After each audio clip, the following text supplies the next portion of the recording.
Fala galera, meu nome é Lucas e muito bem-vindo ao canal e página Engenheiros Empreendedores, no qual eu falo sobre assuntos de eletricidade. E no vídeo de hoje eu gostaria de responder uma pergunta que ainda andam me fazendo lá no YouTube, que é o seguinte: qual engenharia eu devo fazer, eletrônica ou elétrica? Em alguns vídeos meus do YouTube eu já respondi qual que era a grande diferença entre engenharia eletrônica e engenharia elétrica. Mas ainda assim eu estou pensando mais para frente em fazer um vídeo em que eu respondo baseado na grade da engenharia eletrônica e da engenharia elétrica para entender quais são as diferenças mais profundas entre os dois cursos. Mas o que eu quero fazer no vídeo de hoje é responder como eu cheguei na engenharia eletrônica para você ter uma base, ter uma noção e um exemplo de quem faz engenharia eletrônica e de como eu cheguei lá na engenharia eletrônica, como que eu decidi fazer engenharia eletrônica, que na verdade não foi muito bem uma decisão, mas você vai entender por quê. Tudo começou lá em julho de 2013, quando eu entrei no Senai para fazer um curso que a gente chama de CAI, que é Curso de Aprendizagem Industrial, que a gente ainda considera um nível mais básico, que é antes do curso técnico, apesar de também serem 2 anos. E a grade no Senai foi basicamente o seguinte: foi eletricidade básica, eletrônica básica, instalações elétricas, motores, transformadores e comandos elétricos. Basicamente, essa foi a grade do Senai que eu tive em 2 anos. E aí, depois que eu saí do Senai, eu tive a oportunidade de entrar numa empresa de manutenção de engenharia, que tinha elétrica, tinha mecânica, tinha hidráulica, etc. No primeiro ano nessa empresa, eu fiquei mais em funções administrativas. Apesar de algumas vezes eu acompanhar os profissionais para aprender um pouco mais em campo, eu era responsável mais por partes administrativas, partes bem básicas da empresa, em alguns contratos de prédios de São Paulo, de corporações lá de prédios de São Paulo.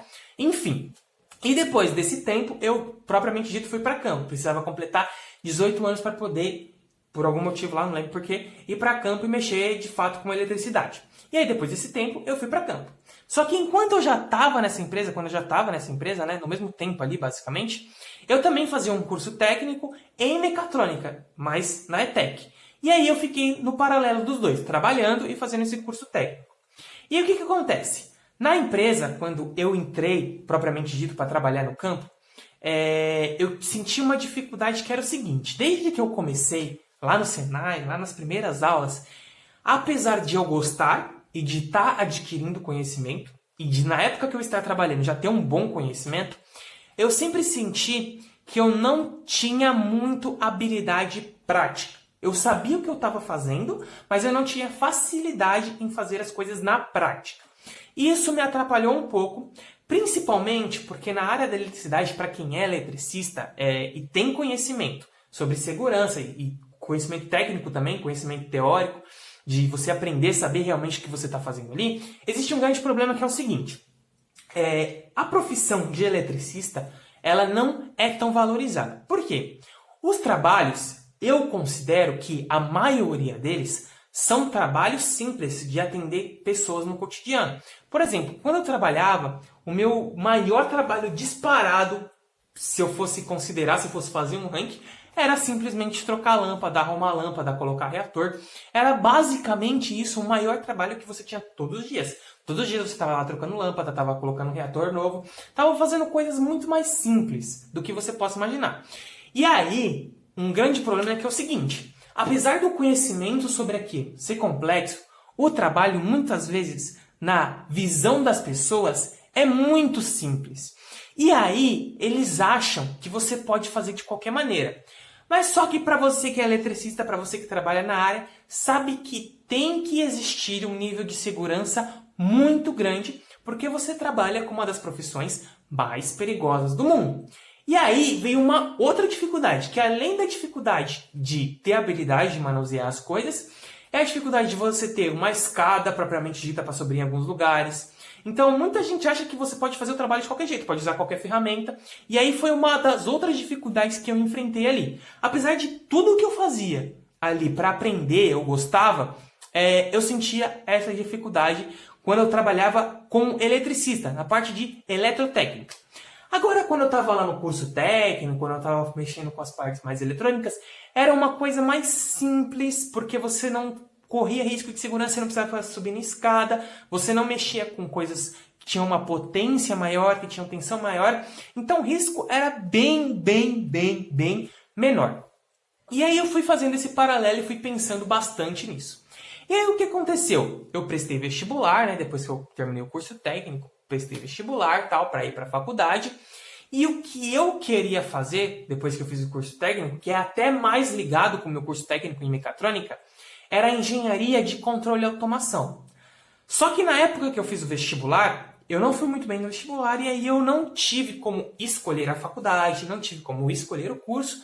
Eu fui basicamente aonde a nota dava. E aí eu entrei numa faculdade federal, mas eu entrei aonde a nota dava e eu não entrei na área que eu queria. Eu entrei em engenharia de alimentos porque eu vi lá que se eu entrasse em engenharia de alimentos, que tinha uma nota mais baixa, eu conseguiria fazer uma transferência de curso que não deu certo. Em outro vídeo eu conto detalhes sobre isso, mas não deu muito certo. Hoje eu faço engenharia eletrônica, mas não deu muito certo. E aí eu fui para essa faculdade onde tinha engenharia de alimentos e tinha engenharia eletrônica. E aí minha ideia era pegar, depois fazer essa transferência não para engenharia eletrônica, e sim para engenharia de controle e automação em outro campus do campus que eu estava. Então não era no mesmo lugar. Então já tinha mais uma dificuldade de eu ter que ir para outra cidade. Já tinha mudado para uma cidade e depois ia ter que mudar para outra. Então foi conveniente de que eu ficasse na engenharia eletrônica, que era uma das engenharias que eu também considerava fazer, mas que não era a minha primeira opção. Então a minha primeira opção era engenharia de controle e automação, instrumentação, robótica, coisas desse tipo. E daí eu acabei caindo na engenharia eletrônica, que também é uma faculdade que eu gostaria de fazer, uma faculdade interessante que eu particularmente faria. Aí, depois de todos esses acontecimentos, chegando hoje, eu tenho certeza que eu preferiria 1000 vezes fazer engenharia eletrônica do que fazer engenharia elétrica. Quer dizer que você não corre risco na engenharia eletrônica? Não, não quer dizer. Mas quer dizer que na engenharia elétrica eu sentia mais dificuldades com algumas coisas que eu teria que fazer. Então eu falei, eu não vou, apesar de eu gostar e estudar, eu sigo um canal no YouTube que se chama Engeral, que é basicamente a maioria dos vídeos ali quem faz é o André, que é um canal excelente.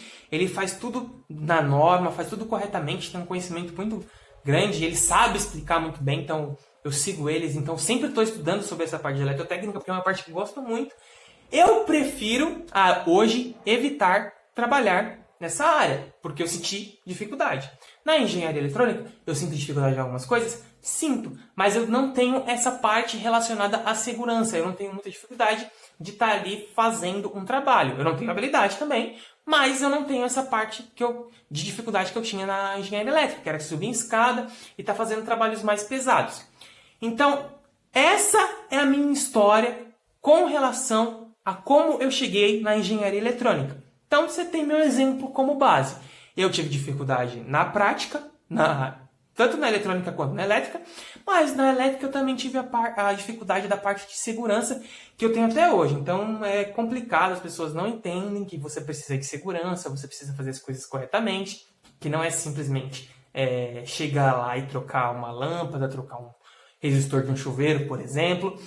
E isso é complicado de explicar, as pessoas só vão entender quando elas veem um acidente na frente delas. Aí elas começam a ter noção daquilo que está acontecendo.